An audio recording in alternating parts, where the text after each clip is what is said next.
like to welcome everyone to the February 25th, 2021 meeting of the Teachers Retirement System. And the first item is the roll call. John Adler. I'm here. Thomas Brown. I'm here, Thad. Natalie Green-Giles. Present. David Kazansky. David, you're on mute.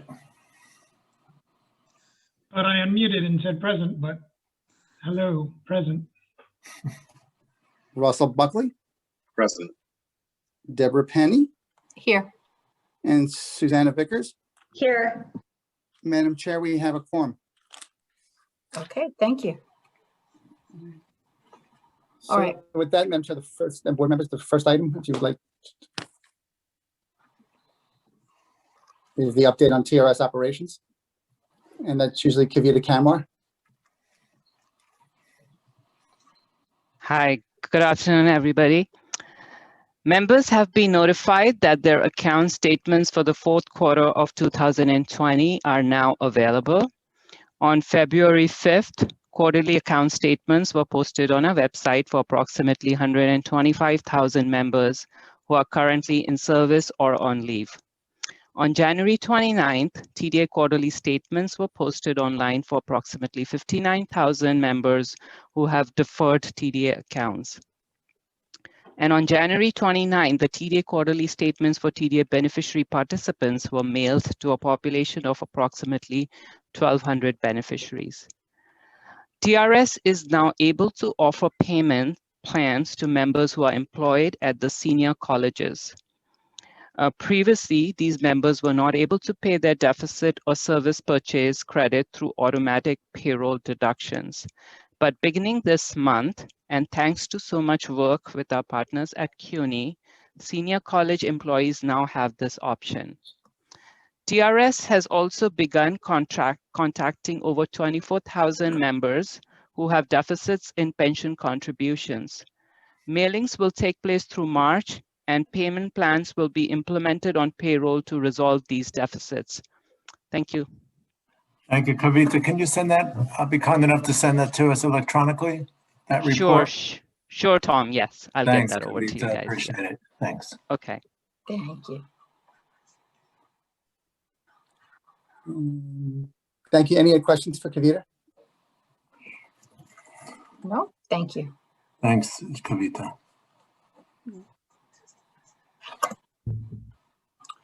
Okay, next we have the report from the actuary. Sherry Chan. Thank you, Madam Chair. Good afternoon, everybody. This is the first fiscal note report for this legislative session, as well as the first fiscal note report for this calendar year. The last time was in October, so it's been a while, but we have issued 5 fiscal notes that have to do with TRS since the submission, or up until the submission of this board meeting's board material. 3 of these fiscal note has to do with the accidental death benefit for the COVID-19 presumption. 1 has to do with the early retirement incentive program, and the last one has to do with posting board minutes. So taking it in order of the fiscal note numbers, this report was sent out last week. Fiscal note number 1 was the early retirement incentive bill.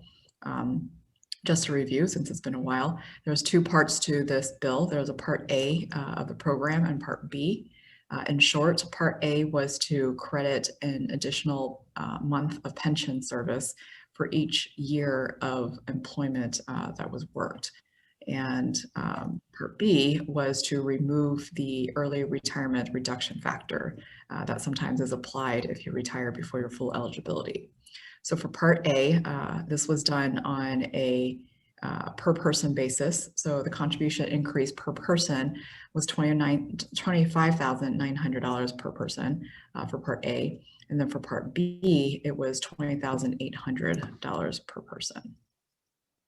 For fiscal note number 2, as well as 3 and 5, this was the accidental death benefit for the COVID-19 presumption. You may recall that the one that passed shortly after Memorial Weekend last summer was only eligible for deaths up until December 31st of last calendar year. So since that's expired, the governor has signed temporary executive orders to extend it on basically a month-to-month basis. Right now it is extended till, later on in March. I don't think it's quite the last day of March, but late March. So these bills that were put in place was to kind of extend it on a more permanent basis. And the only difference between these three are when the eligibility date for the death is extended to. So for fiscal note number 2, it was for until December 31st, 2020, all else being the same. And the cost, again, was done on a per person basis. The increase in the first year annual contributions would be $37,400 per incidence. And the numbers, so the dollar amount they increase in the contributions are the same for fiscal notes number 2, 3, and 5. Again, it's just the dates because it is done on an annual basis per person. So for fiscal note number 3, the date was extended not 2 years, but only 1 year till December 31st, 2021. And then I'll skip number 4 really quickly to go on to fiscal note number 5. That was to extend it to March 31st, 2022. And the reasoning for that date was that it would be the end of this next budget fiscal year for the state. So it would extend it until the next time we would have to do the budget for the state. Again, the costs are the same. So then lastly, fiscal note number 4 was to post the board meeting minutes to the respective retirement systems website. And that was obviously calculated as a de minimis cost. It does have to, it could potentially slightly increase the budget for the payroll of someone having to post the minutes. And that does in turn affect the administrative expense component of the employer contribution.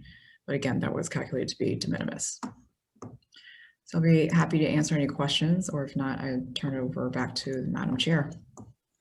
No, any questions for the actuary? Sherry, I have a question. The retirement incentive fiscal note that's here, to the best of your knowledge, is that the Gennardis one, or is that the more recent Markham one? Or you don't know the answer to that because they come to you? This should have been the Gennardis one. Okay, that's what I thought. Because there are other iterations of including, perhaps just the part B of it rather than part A and B, and other iterations of including, the entire state or just the city. That actually does affect the numbers a little bit because there are obligors that are part of the 5 retirement systems employers, obligors that have employees that are part of the state funding, but are part of the city retirement plan. So that does affect the numbers a little bit, but this one should be the Gennardis one. Okay, thank you very much for clearing that up. You're welcome. Okay, thank you very much. Anyone else for Madam Actuary? Okay, great. So next we have the Executive Director's Report, and Mr. McTeague, I believe you're going to do that one. Thank you, Madam Chair. So for item number 1 is the next meeting. It has been suggested that the next regular meeting of the Teachers Retirement Board be held on the 3rd Thursday of the month, March 18th, 2021. So please mark your calendars accordingly. Item number 2, the following resolution was laid over. Resolution proposed changing actuarial assumptions and methods. Okay, thank you. And I'd like to propose that we hold it over yet one more month and maybe set up a meeting with the actuary to discuss a couple of concerns. Right? Do I have consensus with that? That's fine with me. Yes. Okay. Yes. It's fine with me. All right, great. We're going to hold that one over. Okay, Thad. All right, thanks. So we'll move, Madam Chair and board members, to resolution number 3, which is the Qualified Pension Plan Investment Policy Statement, Appendixes 4 and 12. Thad, can you please skip to the resolved on that? Thank you, Mr. Kazansky. Resolved that the Annex Revised Appendix 4, Restrictions on Permissible Investments, is hereby adopted and incorporated into the Qualified Pension Plan Investment Policy Statement. And be it further resolved that the Annexed Appendix 12 Investment Policy Statement Modification Table, which records the modifications described in this resolutions and other board changes, is hereby adopted and incorporated into the Qualified Pension Plan Investment Policy Statement. Thank you. Do I hear a motion to approve this? So moved. Thank you very much. Do I have a second? Second. Thank you. Any questions regarding it? Yes, I have a question. So I don't think this policy is complete. For one thing, the index, and Valerie, correct me if I'm wrong, listed is actually the wrong index. Right, Valerie? No, so to clarify, you're talking about the Appendix 4 policy on permissible markets. And I'm trying to pull up the attachment. We corrected the index. It now refers to the MSCI Emerging Market IMI Index.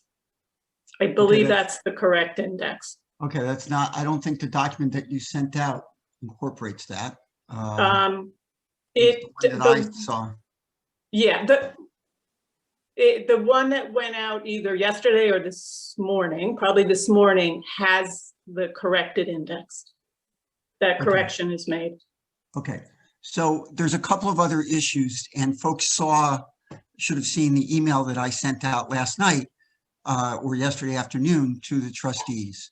There are holdings that that the system has in the QPP that are not in the index because managers are permitted to own assets that are not in the index in our portfolios. And included, and in fact, there are two companies that meet the criteria. John? Yes, sir. Do we want to discuss this in the exec? Because I know we have a portion of this in the exec too. I'm just. Okay, well, I'm not ready to approve. I'm not ready to approve the motion until we have that discussion in the exec. So I guess I would propose that we table the motion for now, at least until we have the discussion in the exec. And then go back. We can go back if that's the decision, or we can postpone it until we get the information that we need. But I'm not ready to approve this motion right now without having that discussion. Okay. So what you're suggesting is that we table it, we go into exec, and then depending on the outcome, we can gavel back into public and deal with it then. Sounds great. Do the readout. Is that agreeable to the board members, Madam Chair and board members? Yes, I think that's fine. So do you want to finish with the calendar and then go, you want to finish everything and then go into exec and take this back up and then come back out? Yeah, I think that makes sense because we'd have to go back in for public anyway, right? Okay, yep, that sounds good. That sounds good. Okay, so we have the calendar next. Thank you. So on the calendar, we have the approval of the minutes for the January 7th investment meeting. Do we have? Okay, do you want to do them together? So we have January 7th investment. January 7th, and the second one then is January 21st for the board meeting minutes. So it's January 7th and January 21st. Okay. Do I hear a motion to approve January 7th and January 21st board meeting and investment meeting minutes? So moved. Thank you, Mr. Brown. Do I hear a second? Second. Thank you, Ms. Giles. All those in favor, please say aye. Aye. Aye. Any opposed? Any discussion? Okay, we have approved the calendar items and board meetings. Great. Other business? So we have a presentation now. Mr. McTeague, would you like to introduce the presenters and set us up for it? Yes, thank you very much. We have a presentation today from our IT staff who's really done a tremendous job, and I think the board members will enjoy this presentation. It's going to be led by three of our folks. Amit Chaudhry, Solange Bala, and Eric Diaz. So with that, I will turn it over to those three folks, and they're going to be talking about an initiative that they've really spearheaded, the continual service improvement within TRS. We call it IT service management. So Amit, I'll turn it over to you, if that works. Thank you, Thad. I think, Liz, this is where we can play the presentation. Give me 1 second, I'm sorry.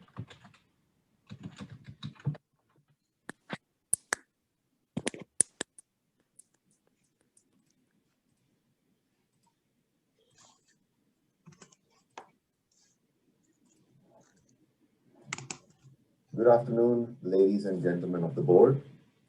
In 2018, which feels like a lifetime ago, we presented the practice of IT service management, ITSM. A quick recap of ITSM. At the core, IT service management is all about three pillars: people, process, and technology. And the success of ITSM is a direct result on how we connect those three pillars. You identify people with the right skill, you hand them the tools and technologies to excel at their job, and you wrap a process around it. A process can be a structure, a discipline, or a best practice. One such best practice of ITSM is continual service improvement. CSIP. CSIP is something you're going to hear all throughout the presentation, and it is exactly what it states. We continually improve our services. It's not about what we do, it's how we do it. A notable achievement of implementing CSIP since 2018 was when the pandemic hit us. The first day of the quarantine lockdown, everyone at TRS with a computer at home was able to log in and conduct business as usual. That includes servicing the members. Now, my teammates, Solange Gaia and Eric Diaz, will walk you through this journey on how we achieved our goals for service improvement, issue mitigation, and operational excellence. Solange? Thank you, Amit, and good afternoon to all. I am Solange and I manage the continuous service improvement process. And the purpose of the continuous service improvement, it is to align information technology services with changing business needs by identifying and implementing improvements. The objective is to look for ways to improve services and process efficiency, as well as cost effectiveness, without sacrificing customer satisfaction. The goal is to constantly make improvements across each stage of the life cycle of a service. How do we do this? By enabling the staff, the process owner, to contribute with ideas on how to improve their own process. The process owners need a clear understanding of business strategy. What is the vision? Where are we now? Where do we want to be? And how do we get there? My job is to keep the momentum going, gathering ideas, planning and implementing, measuring before and after the implementation of improvement, always keeping aligned with the business strategies. And to present some of our successful improvements, I'm going to introduce you Eric Diaz, our ITSM architect. And thank you. Thank you, Solange. The audio is not too clear. What I go into is the how, and that is how we leverage continual service improvement to actually put us in that position. Ironically, was the goal and the vision we had planned for prior to the pandemic. The business continuity was something that we were looking into, and how we could do that was by leveraging the continual service improvement process. We identified three key categories. And the first is IT service improvements, second, IT issue mitigation, and last, IT operational excellence. And by looking at these three things, this is what actually put us in that position where we could work from anywhere as we had envisioned.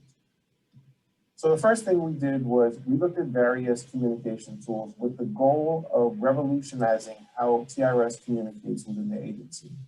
Our standard practices were emailing Emails can get bogged down. You can have 20, 30, 40 emails, and then things can get lost in transition. You also have situations where if you're in the office, someone's coming to your desk. Obviously, with the pandemic, this is not something that you want to continuously happen. Or, you can call somebody on the phone, leave voicemail, you may or may not get feedback that day. And that, could impact productivity, which is something we wanted to avoid. So we looked at different tools, and we found that there were, within the 4 categories we have listed, that Microsoft Teams is what really fit the bill for us. So the first thing we looked at was chat collaboration. So essentially what that meant was that we have direct access to each other. I can see when someone's online, I can see when they reviewed my message, and I can get back to them. And essentially, as if you're texting someone on your phone, you still have that same functionality. What we did to bolster the strength of this aspect of the tool was we created 2 groups. The first was a contact center service support group. So what does that mean? That means that they had direct access to the service desk team to make sure that they were able to provide the services that the members required when they required it. The second thing we did was we created a contact center support group. Essentially what that is, that was a group within the group. So if we had a staff member who had a question while they were on the phone, they could actually reach out immediately to another staff and get that question answered. So the members are still continuously getting the service that they required without any impact to them. The next component was document sharing. And there's 2 features to this that we use. One, for document sharing, just that. We would share knowledge-based articles. Other teams would share knowledge articles within themselves. So, you always got the answers you needed. Second component was the real-time document editing and creation. So what does that mean? Literally real time. If I'm in a meeting and I want to pull up a Word document for us all to collaborate with, we can all type on there and actually see each other working on that document collectively. So that was a very valuable tool. Another aspect was the meeting platform. Working from anywhere, we didn't have that direct connection with our peers. So having a tool which actually helped us to replace being in the office and having the meetings in the conference rooms really bolstered how we were able to work together. So that audio-visual component was very valuable for us. And lastly was the telephones. Obviously, we're not at 55 Water Street, but we did not want to lose the functionality we had. So what we did was we configured Microsoft Teams where if one of the call center agents are contacting a member, it would be as if that phone was at 55 Water Street. So the appearance that we gave was really a seamless transition from being at 55 Water to a work from anywhere situation as we had planned. So really truly revolutionized how we communicate as a whole. The next component was our issue mitigation and how we improved our support. So the first thing we did was we identified first call resolution. So what does that mean? That means that the first person you speak to at the service desk is the last person you speak to. No one wants to be on a call that gets transferred over and over. From a customer service perspective, is kind of a nightmare. Nobody wants to deal with that. And I don't want the service that the staff is being given to be something where they're unhappy. So within the 2019, we had approximately 4,000 tickets. Obviously with the pandemic, obviously with everyone getting more accustomed to a work from anywhere environment, we did have more tickets for next year. Now, that did not impact the service that provides to the agency. So we improved our first call resolution by about 20% while we did increase our tickets. And just to clarify, our tickets are break fix. And essentially what that means is something's not working, you call us and we fix it. Now, year to date, we're up about another 20%. And that is because of the fact that not only do we improve our first call resolution, but we also took the time to do a deep dive analysis into the types of tickets that we're getting. And one of the main culprits at the time was password resets. So what we did was we set up our self-service catalog with a component where a staff member can go into that catalog and literally they can self-service. They can just click on a couple of things and then they'll be able to reset their password or unlock their account in a safe, secure manner. The next component is our desktop as a service. So what does desktop as a service mean?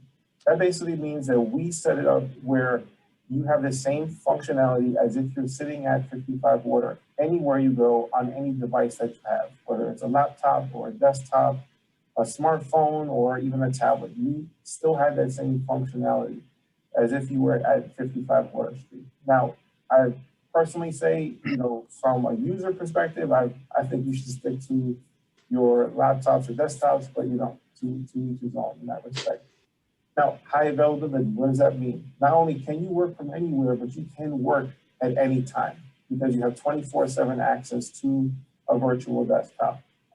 And expedited support.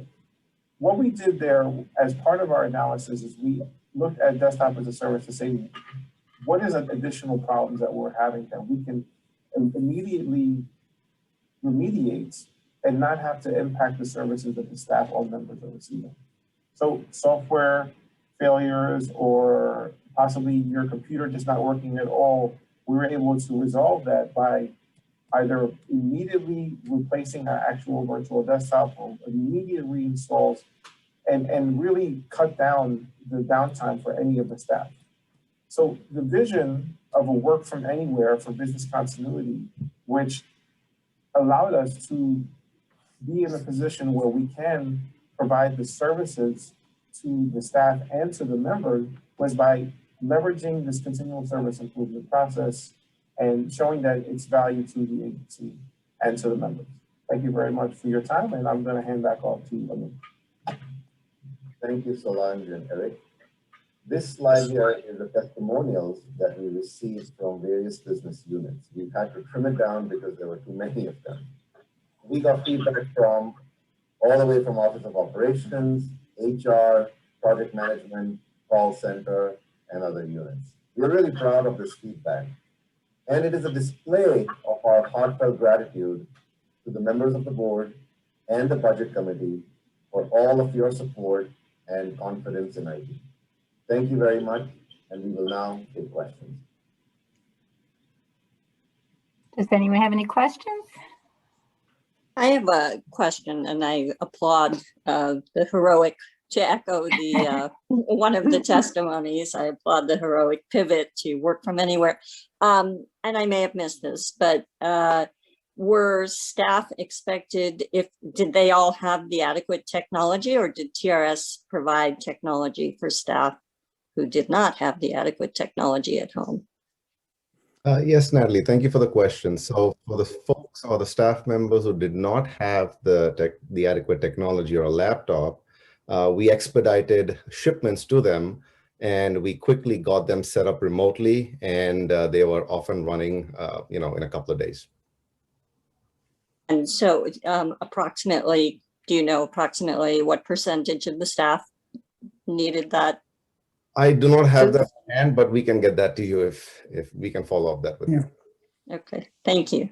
Yeah. If I may, Natalie, it was thankfully not a large group because as Amit mentioned, kind of given the history of TRS with Superstorm Sandy and other terrible events, we've had a lot of support from the board to have a robust disaster recovery plan. So there was, a little bit of ground we had to pick up, but it wasn't a huge amount, but we'll get you that number.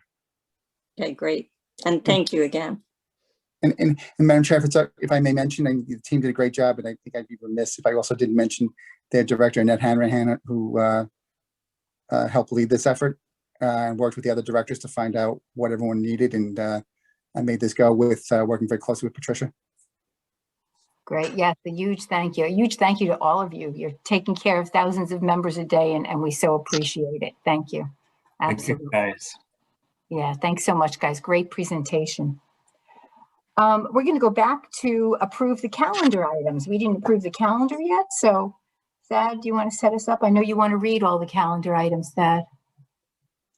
Well, this is where I'm waiting. Let me preface that by asking you to waive the reading of the calendar. Right. Thank you. Okay. Then, do I have approval for the calendar items? Yes. So moved. Thank you very much. Do I have a second? Second. Great. All those in favor of approving the calendar, please say aye. Aye. Any opposed or discussion? Okay, perfect. Do we have any questions or comments from the public? Hearing none. Do I have a motion to go into executive session? So moved. Thank you, Ms. Vickers. Do I hear a second? Second. Thank you, Mr. Brown. All those in favor, please say aye. Aye. Aye. Any opposed? Okay, we're going into executive session. Okay, do I have a motion to go back into public session? Or so moved, Deb. Thank you, Mr. Brown. Do I hear a second? Second, Susanna. Thank you, Suzanne. All those in favor, please say aye. Aye. And Deb, should I tell John to try to get back into the public session, or can Liz put him back in the public? What should I tell him? Yes, Liz, can you put him in public now? Yes. Okay, perfect. Okay, we're Thank going you. to public. Or are you just putting, okay, here we go.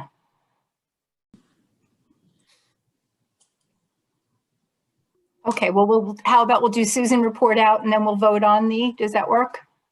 So Yeah, that should be fine. Okay, Susan, would you want to report out, please? Certainly. In executive session.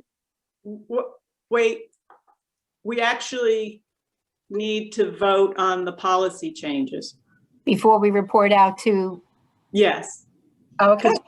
We tabled the 2 IPS updates. One is the policy and the other is that modification table.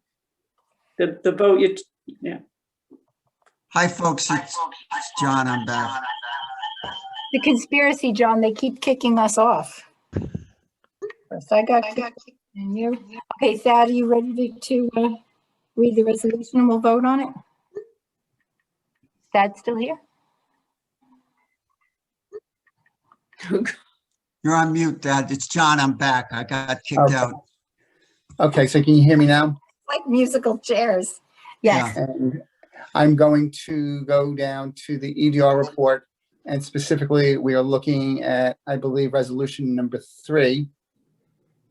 And if it pleases the board, I'll go to the resolves. Yes. Yes. Okay. So resolved that the annex revised appendix 4 restrictions on permissible investments is hereby adopted and incorporated into the qualified pension plan investments policy statement, and be it further resolved that the annexed appendix 12 investment policy statement modification table, which records the modifications described in this resolution and other board approved changes, is hereby adopted and incorporated into the qualified pension plan investment policy statement. Thank you, Thad. Do I have a motion to approve that resolution? So moved. Thank you, Vickers. Do I hear a second? Second. Second on that. Thank you, Mr. Brown. All those in favor, please say aye. Aye. Aye. Aye. Any opposed? Nay. Okay, Mr. Adler, Mr. Buckley, any abstain? Did we lose? Oh, I was going to say, where'd Natalie go? Okay. I'm up in here. All right. Green House. Okay. Any abstentions?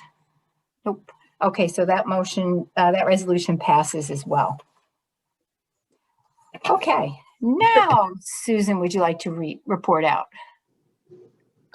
Certainly, although, yeah, okay, in executive session, we discussed the policy with respect to emerging markets investments in the pension fund, the results of which were just discussed in public session. Okay. All right, thank you. Does anyone have anything else for this board meeting? Okay, do I hear a motion to adjourn? So moved. Thank you, Ms. Vickers. Do I hear a second? Second. Second. Thank you, Mr. Brown. All those in favor, please say aye. Aye. Aye. Any opposed? Okay, we are done. Thank you, everyone. Be well. Thank you. Thank you, stay safe. Thanks. Bye. Thank you, everybody. Bye. Thanks, Les. You're welcome.